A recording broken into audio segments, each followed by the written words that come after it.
민수기 5장 그리고 6장의 내용에서는 특별한 교례가 주어집니다. 오늘 우리가 읽은 말씀 5장에서 확인한 것처럼 부정한 자들을 진영 가운데 격리하라고 하는 명령이 주어집니다. 그리고 다른 사람에게 손해를 끼친 과오를 범하게 될 때 그것을 어떻게 해야 되느냐. 하나님 앞에 죄를 자고 갈 것이고 그 배상은 5분의 1을 더해서 해야 된다 하는 규정, 그것을 덧붙여 줍니다.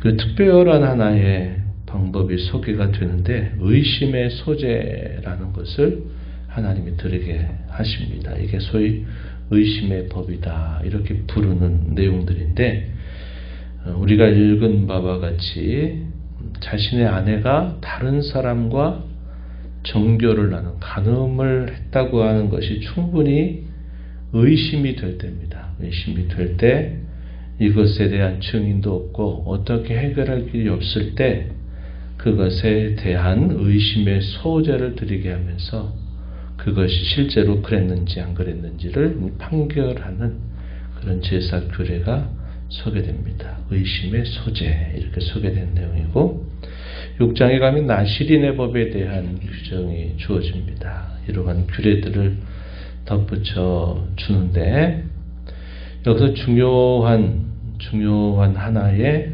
근거가 되는 내용은 하나님께서 그 백성들의 진영 가운데 거하신다라고 하는 사실입니다. 우리가 읽은 말씀 가서 보시면 3절 끝부분에 보면 내가 그 진영 가운데 거하느니라 이런 말씀을 하셨습니다. 우리가 살펴본 바와 같이 시내산에 이스라엘 백성들이 도착했을 때 이 시내산에서 하나님이 자기 백성들과 언약을 체결하십니다. 시내산 언약을 체결하시고 난 다음에 이제 하나님께서 그 백성들이 이 시내산으로부터 약속의 땅을 향하여 행군해 가는 일들을 준비하게 하시는 겁니다. 하나님이 그 백성들의 길을 친히 인도하시고 그들과 함께 하시고 또 그들을 보호하시는 일을 보여주시는 겁니다. 그래서 하나님이 그 진영 가운데 그 백성들이 거주하고 있는 가운데 하나님이 임재하시고 하나님이 그들과 동행해서 그 약속의 땅에 도달하게 될 때까지 하나님이 그 진중에 거하시기 때문에 자기 백성들에게 요구하는 그런 삶의 모습이 필요하다 하는 겁니다. 오늘날의 말로 바꾸면 하나님과 동행하기 위해서 하나님이 자기 백성들에게 요구하시는 것이 무엇인가에 대한 몇 가지 중요한 규례들, 그것이 소개되고 있다 하는 겁니다. 진영이다 하는 말은 이제 이스라엘 자손들이 텐트를 치는 거죠. 회막을 중심으로 해서 동서남북 사방으로 세 지파씩 텐트를 치는 것이고, 그 회막과 이스라엘 백성들이 그 진을 치는 그 사이에는 우리가 앞에서 살펴본 바와 같이 아론의 아들들, 아론과 그의 아들들, 그리고 이 레위의 세 족속들이 거기에 머물면서 각자에게 주어진 역할들을 감당하게 되어 있다는 겁니다. 이 진영이라는 말을 우리가 어떻게 이해하면 좋냐면 오늘날의 말로 바꾸면 교회다 이렇게 이해하시면 됩니다. 하나님이 자기 백성들 가운데 거주하신다. 특별히 오늘 우리가 있는 이 교회 가운데 하나님이 거주하신다 하는 겁니다. 그럴 때 그 백성들에게 요구되는 것이 무엇인가, 그것을 몇 가지로 소개하고 있는 것이죠. 먼저는 의식적으로 부정한 자들을 격리하라고 하는 명령을 내려주셨습니다. 1절 말씀에 여호와께서 모세에게 말씀하여 이르시되 이스라엘 자손에게 명령하여 모든 나병 자, 유출증이 있는 자, 죽음으로 부정하게 된 자, 그들은 진영 밖으로 내보내라 이렇게 말합니다. 이에 대한 규정은 소위 의식법 혹은 정결법 이런 것으로 인하여 레위기 16장 이하에서 많이 소개되고 있는 내용들이죠. 부정하게 된 자들을 격리해서 그들은 여호와 앞에 제사를 드리도록 할 때까지 기다리게 하는 겁니다. 정결해지게 될 때까지 기다리게 하는 것이었어요. 그리고 특별히 여기 부정한 자들 같은 경우는 자기 백성들이 거하는 진영으로부터 분리를 한 겁니다. 이 분리하는 목적은 더 이상 전염되지 않게 하는 것이죠. 그리고 분리된 자들이 회복이 돼서 다시 진영 안으로 돌아오게 하는 그런 목적이 있다 하는 겁니다. 오늘날의 말로 바꾸면 그거죠. 교회 가운데서 공적으로 어떤 잘못과 죄가 드러났을 때 그 죄를 그대로 방치해서는 안 된다는 겁니다. 그 죄의 오염성 때문에 교회가 그 죄가 공적으로 드러났을 때는 그것을 공적으로 올바르게 처리해서 그 죄로부터 벗어나서 회복이 되도록 하는 절차들, 이것을 우리에게 보여주는 하나의 모습이다. 이렇게 보면 되겠습니다. 의식적으로 부정한 것이 곧 죄 자체는 아니었어요. 이것은 그리스도의 대속과 관계에서 한정된 시간 동안 주신 규례입니다. 오늘도 똑같이 적용되지 않죠. 몸에 불구가 있거나 장애가 있으면 오늘날 교회 밖에 나가 있어라 이렇게 하지 않는 겁니다. 이것은 제한된 시간 속에서 구속의 도리를 가르치기 위하여 한정된 시간 안에 주셨던 것입니다. 여러분 그런 이해를 가지고 우리가 보면 되고 오늘날에는 그러한 제한이 없어요. 그리스도 안에 있는 사람이라면 누구든지 어떠한 형편과 어떠한 장애, 어떠한 일들이 있어도 다 그리스도 안에서 예배할 수 있는 자들이 된다 하는 것을 우리가 기억할 필요가 있겠습니다. 5절부터 10절에 이런 내용에서는 다른 사람에게 손해를 끼쳤을 때 그 손해를 끼친 사람이 어떤 절차를 통해서 그가 다시 회복이 되느냐 할 때 먼저는 하나님 앞에 범한 죄에 대하여 고백해야 된다 하는 사실을 가르쳐 줍니다. 사실상 모든 죄는 하나님께서 주신 그 법에 대한 저촉이죠. 그렇기 때문에 그 법을 제정하신 하나님 앞에 먼저 죄를 짓는 것입니다. 그리고 그 사람에게 끼친 과오에 대해서는 그 손해되는 것의 5분의 1을 더하여서 그 사람에게 배상하라고 하는 것이고, 만약에 그 배상을 받을 만한 사람이 없는 경우라면 그것을 여호와께 드려서 제사장에게로 돌리게 했던 것입니다. 그리고 속죄제를 반드시 드리게 함으로써 그 죄로부터 온전히 용서받고 회복되는 절차를 받게 한 것입니다.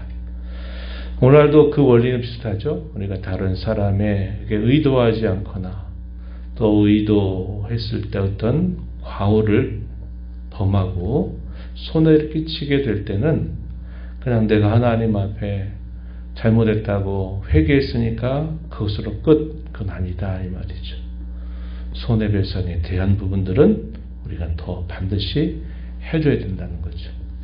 그럼 거기에 5분의 1을 더해야 되느냐? 꼭 그런 건 아니다 하는 겁니다. 이것도 역시 시민법으로 이스라엘 백성들에게 한정적으로 주어졌던 그런 규례다 이렇게 이해를 하시면 되겠어요. 11절부터 마지막 절에 이르는 긴 내용은 의심의 소재에 대한 특별한 규례입니다.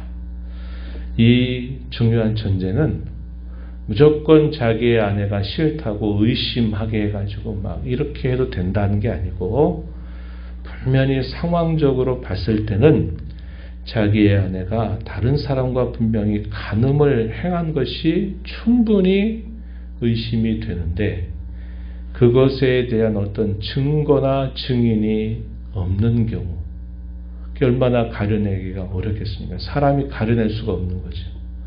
충분히 의심이 되지만 그 사람은 아니다 라고 말하고, 그러면 그 의심은 계속 가득하게 되면 이 가정 생활이 제대로 이룰 수 없겠죠. 남편은 계속 자기 아내를 분명히 의심할 것이고 그 아내는 아니다라고 말하면 이 남편과 아내의 관계가 제대로 유지되지 못합니다. 그럼 그것이 가정 전체에 큰 영향을 미치게 되는 거죠. 그러한 일을 어떻게 판결하게 했느냐. 소위 의심의 소재라고 하는 특별한 제사 방식을 통해서 그것을 하나님이 판가름해 주시는 일이 있었다 하는 것입니다. 그럴 경우에 어떻게 하느냐. 그 충분히 의심되는 아내를 데리고 제사장에게 가서 의심의 소재물을 준비하게 합니다. 보리가루에 10분의 1 에바를 기름과 유향이 없이 그것을 가져갑니다. 여인을 여호와 앞에 세우고 머리를 풀게 하죠. 그리고 그 손에 의심의 소재물을 들려줍니다. 그리고 제사장은 저주가 되게 할 쓴 물을 준비해서 그걸 손에 들고 여인에게 저주를 맹세하게 합니다. 그 맹세하게 하는 저주에 대해서 여인은 아멘으로 대답하게 하고서 두루마리에다가 저주의 말을 써서 쓴 물에 빨게 한 다음에 그것을 마시게 하는 겁니다. 의심의 소재물은 취해서 그걸 흔들어서 제단으로 가져가서 이 소재물의 한 움큼을 불로 태우게 한 다음에 그 준비한 쓴물을 마시게 한 겁니다. 그랬을 때 만약에 그 여인이 실제로 그런 간음을 범하게 되는 경우에는 그 쓴물이 그의 속에 들어가서 배를 붓게 하고 너쪽다리가 마르게 하고 그래서 백성들 가운데 저주거리가 되게 한다는 겁니다. 그러나 만약에 그것이 사실이 아니라면 아무런 해를 받지 않도록 해서 그것에 대한 사실 여부를 하나님이 밝혀주시는 일을 하게 한 것입니다. 이 목적은 오용이 되면 안 되겠죠. 우리가 신약시대에 가게 되면 종교 지도자들이 이혼 증서를 써가지고 아내에게 주면 이혼해도 괜찮다. 이런 식으로 모세의 그 율법을 잘못 오용해가지고 아주 나쁜 일을 행하면서도 그들이 그걸 죄로 여기지 않는 그런 일이 있었는데 이것도 오용하면 안 되죠. 자기 아내가 싫다고 의심의 소재를 막 들이게 해가지고 막 이렇게 하는 것은 절대로 이 본래의 계명의 의도가 아닙니다. 가정 가운데서 성적인 문란이 없이 그 가정이 올바르게 다 서게 하는 그러한 목적을 두고 하나님이 이런 의심의 소재를 드리게 하셨다는 거죠. 이런 것들을 통해서 결국은 하나님은 그 백성들의 진중 가운데 거하시는 분이기 때문에 그 백성들이 하나님과 함께 동행하기 위해서는 의식적인 부정의 문제를 벗어나야 되고 사람과의 관계에서 다른 사람에게 해를 끼치는 일이 없어야 되고 또 가정과 부부의 관계가 신실함 안에서 믿음으로 든든하게 서야 됐다는 사실입니다. 오늘날의 말씀으로 말하면 모든 살아가는 삶의 영역은 다 하나님 앞에 있다는 것입니다. 그래서 모든 삶 속에서 하나님 백성에게 요구되는 삶은 거룩한 삶이고 거룩한 삶을 사는 자기 백성과 하나님은 언제나 동행하신다는 사실을 보여주고 있다 하는 겁니다. 그래서 우리가 우리 모든 삶의 영역들 그것이 다 하나님 앞에 있다.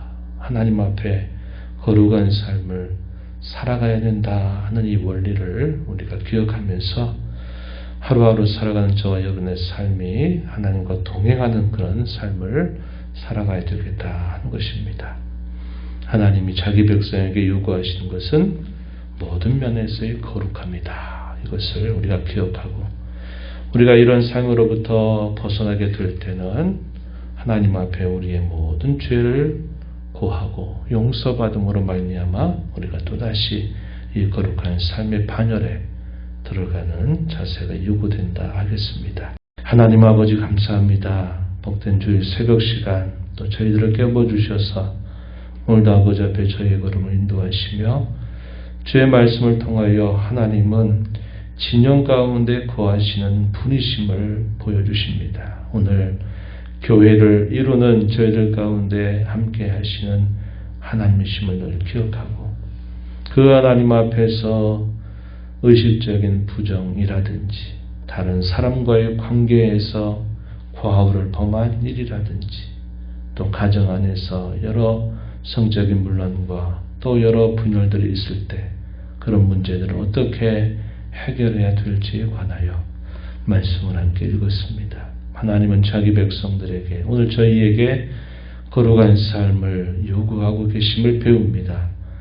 그러한 삶으로부터 멀어지게 될 때마다 하나님 앞에 저희들의 모든 죄와 허물을 고하고 용서받아 하나님의 거룩한 백성이요 그 삶을 하나님 앞에 잘 살아가는 저희들이 되도록 인도하여 주시옵소서. 은혜의 보호자 앞에 나와 아버지 은혜를 구하는 모든 심령들의 간구에 귀 기울여 주시고 응답해 주시기를 바라며 예수님 이름으로 기도하옵나이다. 아멘.